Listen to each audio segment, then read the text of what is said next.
વાવથરા જિલ્લાના દિયોદર તાલુકાના વડાણા ગામ પાસે શુક્રવારે સાંજે ગંભીર અકસ્માત સર્જાયો છે। ભાભર તરફથી પૂર ઝડપે આવતી એર્ટિગા ગાડીએ બાઇકને ટક્કર મારતા બાઇક પર સવાર પિતા પુત્રનું ઘટના સ્થળે કરુણ મોત નીપજ્યું હતું, જ્યારે માતાને ગંભીર ઈજા પહોંચી છે। દિયોદર તાલુકાના વડાણા ગામ પાસે આજે સાંજે બાઇક ચાલકને ભાભર તરફથી આવતી એર્ટિગા ગાડીના ચાલકે ટક્કર મારતા ગંભીર અકસ્માત સર્જાયો હતો। અકસ્માતમાં બાઇક પર સવાર પિતા અને તેમના 6 વર્ષના પુત્રને ગંભીર ઈજા પહોંચતા ઘટના સ્થળે મોત નીપજ્યું હતું, જ્યારે સાથે સવાર પત્નીને ગંભીર ઈજાઓ પહોંચતા સારવાર માટે દિયોદર રેફરલ હોસ્પિટલ ખાતે ખસેડવામાં આવ્યા હતા।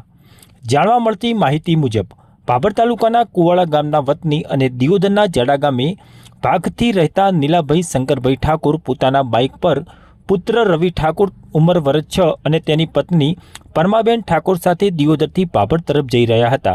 તે દરમિયાન વડાણા ગામ પાસે ભાભર તરફથી આવતી GJ01 RC 0767 નંબરની એર્ટિગા ગાડીના ચાલકે સ્ટીરિંગ પરથી કાબુ ગુમાવતા સામેથી આવતા બાઇકને જોરદાર ટક્કર મારી હતી। ટક્કર એટલી જોરદાર હતી કે નીલાભાઈ શંકરભાઈ ઠાકોર અને તેમના 6 વર્ષના પુત્ર રવિ ઠાકોરનું ઘટના સ્થળે જ મોત નીપજ્યું હતું, જ્યારે પરમાબેન ઠાકોરને પગના ભાગે ગંભીર ઈજાઓ થતાં 108 એમ્બ્યુલન્સ મારફતે દિયોદર રેફરલ હોસ્પિટલમાં સારવાર અર્થે ખસેડવામાં આવ્યા હતા, જ્યાં મૃતક પિતા પુત્રના મૃતદેહને પણ PM અર્થે દિયોદર લાવવામાં આવતા પરિવારજનોના ટોળા ઉમટી પડ્યા હતા।